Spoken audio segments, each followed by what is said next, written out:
What you probably did set up. We know you did that. You know what happened? Where's your little brother? Is your brother in the house? Because your brother knew before everybody else, and you don't answer that question. My little brother right there. Okay, so how do you know before everybody else? You know, corruption at its finest. Corruption at its finest. They couldn't take the loss. What's up, man? I know y'all see you. I don't want to touch that. I don't know what you're doing with your hands, buddy. But at the end of the day, I'm not gonna look past Broly. Punishment because you knew you was guilty. Hey, the Austrian don't help you block a left hook, bro.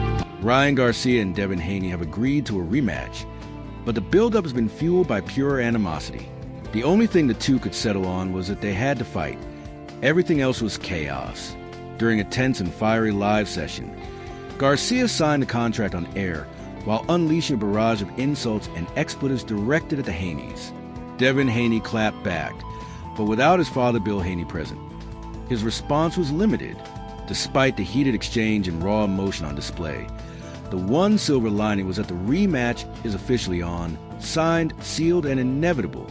With the Ring Magazine Awards coming up in January, boxing might just have its own version of MLB's winter meetings. There you go, Ducky. I see you, Lupe. I see you, Lupe. I see you, Lupe. Yeah, I know I see him trying to duck around there.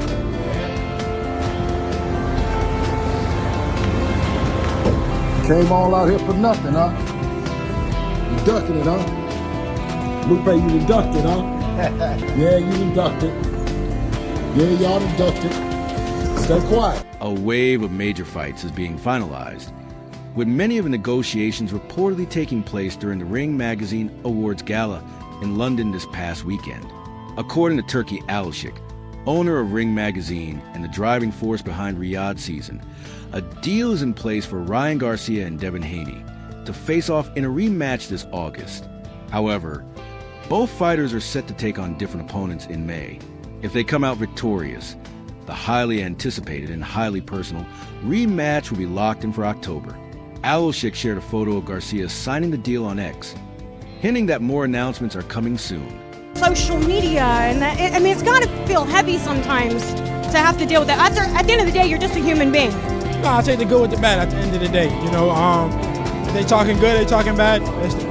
It just matters that they talking. You know, my concern is when they're not talking, when they're silent, when they're not saying nothing. So I let them talk. I was drinking every day, every single day. I feel like the people around even the day of the fight. I just got so involved in just trying to cope with whatever was going on inside. And like I said, I've been struggling mentally for years, and it just wouldn't stop. It looks like the upcoming fights will take place at welterweight, based on Devin Haney's cryptic post on X Wednesday night, simply saying, by 140, suggesting he's moving up in weight. While the opponents for both Haney and Ryan Garcia may haven't been officially confirmed, the card, rumored to be held at AU's venue, is shaping up to be a major event. From Garcia's perspective, the fighter who dismantled Haney 9 months ago is back and ready to dominate again in what's expected to be a 3-fight series between the rivals, beginning in May. Garcia, who is now 24-1, made a public appearance at a 360 promotions card at the Commerce Casino to support his friend Roxy Verduzco, and for the first time, spoke openly about his return. He confirmed plans for a May comeback fight against former 140-pound titleholder Isaac Pitbull Cruz, setting the stage for an October rematch with Haney, this time in Saudi Arabia. A lot of instances that people don't take advantage of, and I'm not going to give out what I know internally, and I took advantage of it every single time. Now, I may have not been at my best condition-wise, but I still felt like I would fight this, the same way, because people say, oh, you won the first round, then you took rounds off. Now, I had to fight in pockets, because with Devin Haney, he's all about rhythm. So if I keep showing him the same thing, he'll catch on, steal the rounds, blah, blah, blah. So me, it was showing, okay, I'm aggressive here, pick it up here, now I'm not aggressive, now I'm moving. Now he's like, what the hell? So it's like keeping, like a great fighter, like not knowing what you're doing. So for me, that was in my mind, I took advantage every time he let go of his alertness, I caught him every single time. And getting arrested was a big part of it. Almost losing my kids was a huge part of it. Can you talk about what happened that day? I decided to take a bunch of shrooms, and something I was doing already, but this time I took too many, and I kind of just lost it, bro. I can't really say anything. I tell him to keep his hands up. Ryan Garcia said of Mexico's free-swinging Isaac Pitbull Cruz. That same warning applies to Devin Haney, who's now 31-0 and reportedly preparing to drop his lawsuit against Garcia. The legal action followed Garcia's 3 positive tests for a banned performance-enhancing substance after his majority decision went over Haney, a fight where he scored 3 knockdowns. Speaking to Boxing Scene, Garcia didn't hold back.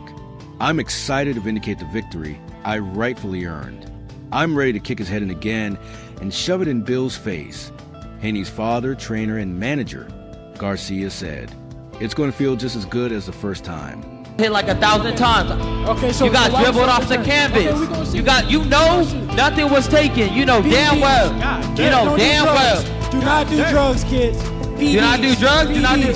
Okay, hey, he had that in his back pocket the whole time. Get him. Rolly, he just said he's looking past you to fight Devin Haney. That doesn't concern you at all? I think Devin should get the fight again.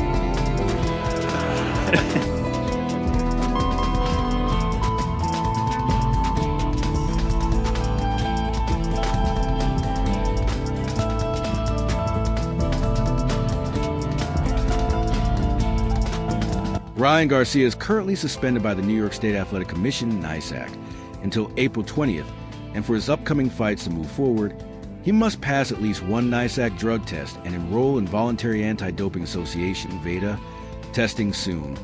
Something he says he's fully on board with. Saudi power broker Turki Al-Sheikh is reportedly planning for Garcia's early May bout to take place outdoors in New York's iconic Times Square, setting the stage for 2 more fights in Saudi Arabia later this year. "These fights are going to be great," Garcia said. "They pay such good money. The Haneys are going to say yes." That's what Ryan Garcia is. That's something that's like, man, I gotta get that back. It was right here. I get it back right now.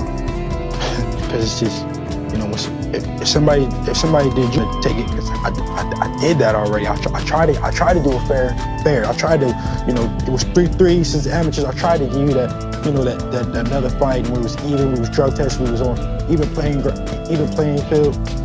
"I was kind of shocked by all of it," Ryan Garcia admitted. "Like, how are we actually going to do this fight in Times Square? But I guess that's the plan." Garcia noted that while tickets likely won't be sold, the public nature of the venue means anyone in the area will be able to watch. "That's pretty cool," he added. Posting on X earlier Friday, Garcia said he expects a tougher challenge from Isaac Pitbull Cruz than he did from Devin Haney. Tougher in the sense that he's more rugged, a more aggressive fighter. "We're going the full 12 rounds, Garcia said. "Devin's more about boxing and strategizing. With Cruz, it's not like I have to worry about what my face will look like after fighting." I am a competitor. I am competitive. See, everything got to be right. Everything got to just be on my terms, and everything got to be. I try to do it on your terms. I try to give you that. Garcia also expressed excitement about a potential showdown between Saul Canelo Alvarez and Terrence Crawford, a blockbuster matchup Turki Al-Sheikh is aiming to stage in September between the 2 4-division champions. Turki's been putting together some amazing fights. "You can't really hate on it," Garcia said. "Canelo's so big, so strong. Weight classes exist for a reason." Al-Sheikh added to the buzz Friday night by posting on X that he hopes to feature a welterweight title clash between IBF champion Jaron Boots Ennis and 2-division title holder Teofimo Lopez Jr. on the October Garcia-Haney undercard, with the winners potentially facing each other in a future super fight. I felt like I was fighting an amateur. I made it look like he shouldn't even be in the ring with me. But if he wanted to do it again, I'm going to end up even worse. Because he's never going to be the same. It's definitely a money grab. He really thought that what he was doing was gonna. What he's doing is gonna get him more money. I mean, that's basically what it is. It's just more nonsense. I mean, I don't know why he's dragging this out so much. I don't know who his legal counsel is, but I guess the good thing is I can finally prove that I never took this intentionally. So at the end of the day, it's gonna work towards my favor because I never took this intentionally. So I'm actually gonna get approved my innocence. So he's gonna take 2 out. "Let's do it. I want to fight Teofimo too," Ryan Garcia said after visiting with Lopez at the recent fight card. Meanwhile, Garcia confirmed he's ready to commit to drug testing ahead of his upcoming bouts, but admitted he's a bit wary of going with VADA, the Voluntary Anti-Doping Association, which is favored by the Haneys. "When a coach is really pushing for a specific organization, it just feels a little off," like it's being forced, Garcia said. But I don't want to say too much. They might sue me. With a laugh, he walked off, adding, litigation's over. It's time to fight.